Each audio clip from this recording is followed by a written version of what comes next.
mental health and therapy.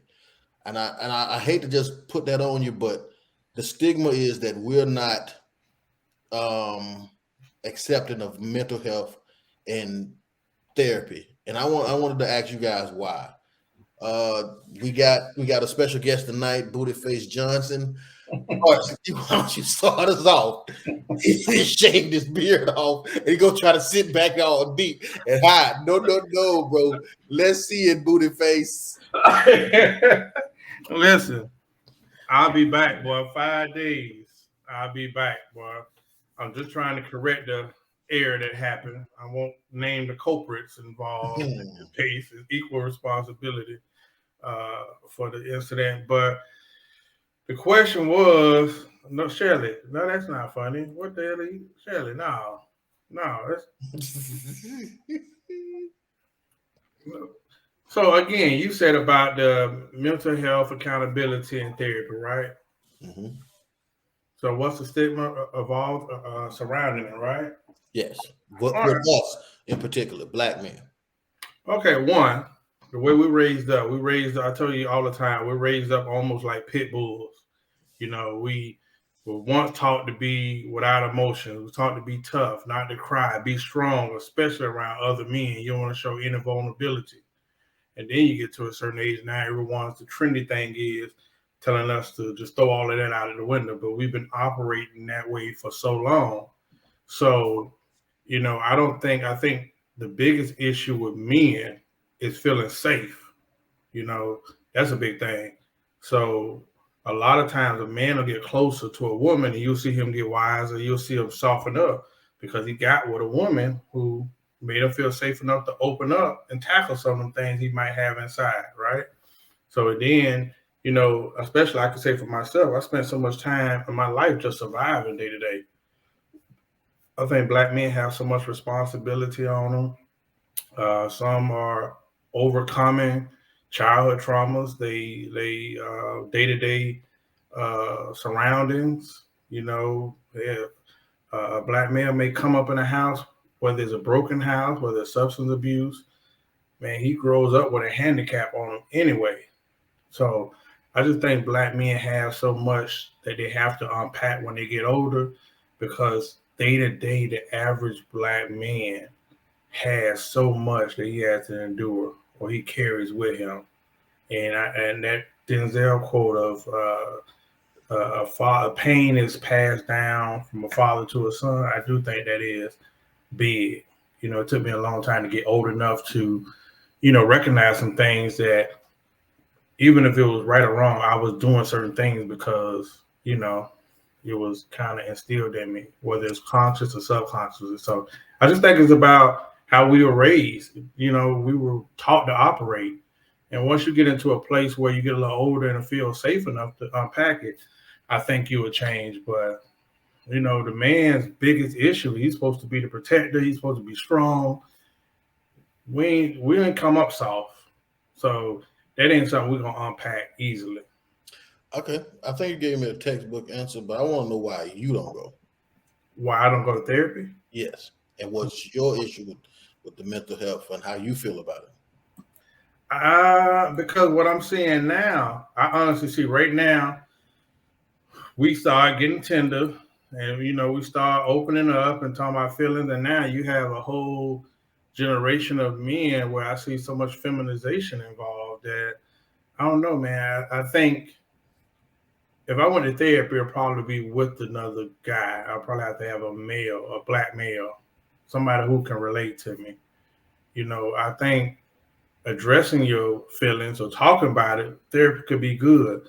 But if all you're gonna do is keep talking about it, you're never gonna act on it. What's gonna come from it? So for me, I never felt safe enough to go to therapy. I ended up probably becoming my own therapist just these last 3 years, having time to myself. Because when you by yourself, you ain't got nobody to deal with but yourself. And once you can deal with yourself, then you can learn to deal with other people. So therapy, I don't even trust doctors. So I don't want nobody getting up inside my head. And, so now I done went from a productive, responsible person, and now I'm tinkling with stuff that I just feel like with black men, you hear too many terms come out now where we always getting labeled from ADHD to all the other labels. No disrespect to the mental health community. I just think some of it is not a label. Sometimes you got to tell a motherfucker, hey, be a man, get your shit together, have accountability, take care of your responsibilities.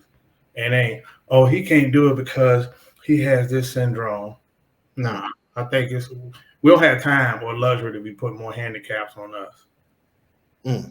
Well, I think I want everybody to know that we come from a space of where we've had previous shows dealing with therapy and mental health. We've brought on mental health experts, we brought on therapists, so we're not coming from a place where we just want to have a conversation. Let's just say it like that. So, Namari, I'm gonna go with you because I think you have some unique views on it also.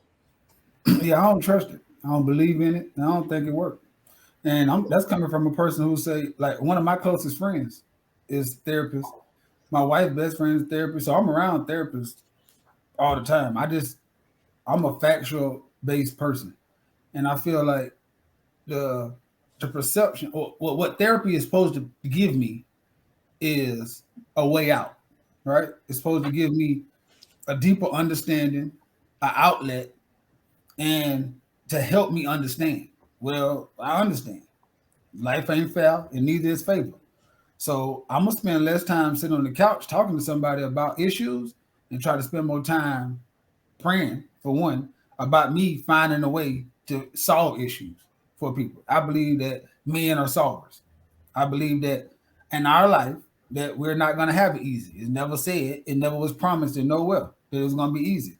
So I just don't understand the reasoning behind having a therapist. People always tell me you always got to keep your circle small. Your friends matter the most to you. Those are the people who you're gonna tell how you are producing in life, how you growing in life. To me, that's what y'all for. I know people. That's everybody always say you're not supposed to talk to your friends. That's what your friends not for. Your friends don't have all the answers. But I feel like these people knew me for majority of my life. They don't see most of my life. They have seen the ups and the downs, the progressions and the regressions. I believe they love me without me paying a check. I believe they're gonna answer the phone when they don't want to. And I believe that right now, besides my woman, these are the people who I talk to the most. So if I can't listen to what they have to say about my life, why would I listen to Ronnie or Ricky? Because he read a book and it told him that this is what I am, or this is what he should say at this moment. Because another person wrote a book that said, this is what you should say at this moment, and this is what he's doing at this moment. I just don't. Is it any way that you can blend the two, your spirituality, praying, and therapy and mental health? Do you think there's a common ground that you guys that you can blend both?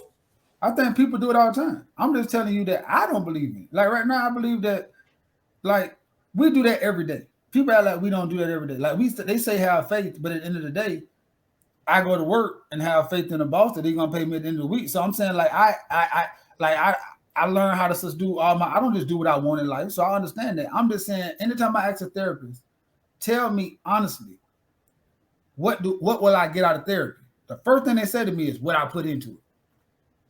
Well, shit, what did?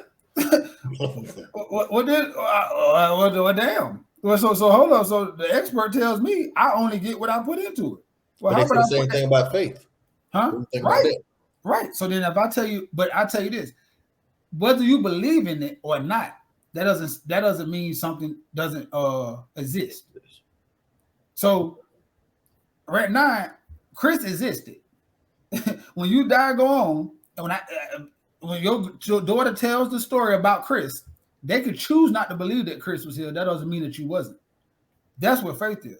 I want to know, because all of a sudden, in a woman-driven workforce, why all of a sudden is this just the end-all, be-all of producing great human beings? So the rhetoric is, if you're not going through therapy, you have not done the work. If you're not going through therapy, you're not healed. If you're not going, so how do you put that stigma on everybody when we know every way don't work for everybody? And then if you say you don't go to therapy, you immediately look down on and ridiculed. When we also will say, the same therapist will say, every way don't work for everybody. It's Advil, Tylenol, all kind of headache medicines, because everything don't work for everybody. But the minute I take Advil and say I don't like Tylenol, I'm the worst person in the world. Anything in the world. And I always tell you this. I don't believe nothing in the world should be pushed on you. Jesus never pushed Christianity on you. Those are false prophets doing that. I tell you that all the time. And that's not godly. And that's not Christ-like. So anytime somebody's forcing something on you, oh, you need to go do this. You need to go do that. You got to do this. I tell you that about Christianity all the time. That's not right. And I don't believe that in any sort. That's not right, because one thing Jesus came to do is give us free will. So nobody gonna take it from me. That's all. Zay, I know you hang out with a lot of mental health experts. I know that you're sensitive to this subject. I've heard some of your comments on previous shows, so you're pretty sensitive to this subject. I'd like to get your opinion on this. Sensitive or empathetic? I mean, I understand it. Correct me. Yeah, I understand it. I haven't done it. You've asked why not. I'm going to say procrastination, and it's probably because I pull back for the reasons my two brothers just said. One, you got to feel safe enough to do it. I've said, and I've even spoke, like Issa's saying, Issa's a mental health therapist, and I've spoke with her, but I still haven't brought myself to do an actual appointment where I can sit down with someone and just kind of go off on it, all the things that I may be short on in life, or that I'm, probably not, I don't know, dealt with, or how I feel on them. I can do that with you guys, because I know y'all, like Mario said, it's a safe space. Y'all gonna tell me, Zay, you bullshitting, or Zay, you got to turn it up right here a little bit more, or, like that completely makes no sense. And I can take that from you guys and kind of go back to the drawing board and do what Horace said, be by myself. Do that mirror reflection of, say, you making mistakes here, or you're not doing your best in this area, and tighten up and kind of come up with some goal setting. But actually sitting down with a complete another stranger that I don't know to do that, I can't tell you that I'm a fan of that, or that I'm even brave enough to do that. And it does stem from the way that we were raised. We've been told to be tough. We've been told, don't show no weakness, no emotion, all of these things, right? Because that's what a man is supposed to do. And just like Horace alluded to in the beginning, all of a sudden you get older, and now it's the it thing to do, and everyone wants you to be soft and be vulnerable. But we know from the time we grew up and we were little boys that the women that we're trying to attract don't like soft and vulnerable men. Maybe with them, but it's going to take you a minute to get through that rough exterior. What's that phrase? I think Horace called it a pomegranate. A pomegranate is rough and bumpy and lumpy on the outside and ugly. On the inside is some of the sweetest fruit you ever had. Well, that's how most guys are. And unfortunately, the therapy that most women probably want to see happen with them men are going to have to start with them. Just like with children, you're the first teacher. If he can confide in you, become soft enough to do that, then maybe y'all might be able to do therapy down the road. But as for right now, most men are not doing that. Shout out and hats off to the guys that do take the steps to do that are brave enough. As Mario said, it's a different pill for everyone. Some people may like to fix themselves, or trust their inner sanctum of friends and coterie that they can help get them on track, versus going and sitting with a licensed professional that's telling you that you're doing this or doing that, and they really don't know you from a can of paint. That's the only drawbacks that I can see with doing therapy. They help some people. Don't get me wrong. Like you said, we have friends who this is their career, and they do pretty well for themselves. Unfortunately, like you say, some people like holistic treatment, some people like acupuncture, some people like medications and pills and doctors. It's all going to be a preference. But I don't know. As for me, it's going to be procrastination. Have you ever had a conversation with a person that's, I say a male that's going through therapy, and they enlightened you on any of this, or are you just saying this? I have. Speaking from the unknown. No. I actually have a good friend of mine who even recommended a fellow to go see. He was a black man. He, a little ways down. I think he was in the Lauderdale district and stuff like that. And he said it helped him. Now he comes from an army background. So he may have dealt with PTSD. I'm not certain what he saw while he was in the service, but when he came out, he did sit down, or he thought that enough of himself that he needed to go and sit down with someone to help him kind of deal. And so he did refer me to someone. He told me, good things and stuff, but hey man, some people drink, some people smoke. Everybody finds their way of how they resolves their situations, and that's the way he found. For me, it just wasn't convincing enough. I hear you, but it didn't move me to a place of where I said that's something that I gotta do. I'll tell you I'll be honest with you. I'm divided on this situation. I think that, I don't think that people have recommended it too much, and if it isn't helpful. But what I would say is, for us, the way I speak about me, the way it's presented to me is more. It doesn't seem like it's presented to me out of love. It seems like it's presented to me in a condescending fashion. It seems like when you want to talk down, you'll say, "Oh, you need to go to therapy." You're not using it as an uplifting tool. You're almost using it as a tool to strike down on me or something like that. And I've heard that it almost feels like it's an agenda being pushed on us, as if something's wrong with you, so you need this. And what I think as Black men, what we want to see is the results from it. Because what I've seen a lot of our women push this on us. And I'm not speaking down on that, because I'm hopeful that it's coming from a good place. But I hear a lot of them speaking up highly of it.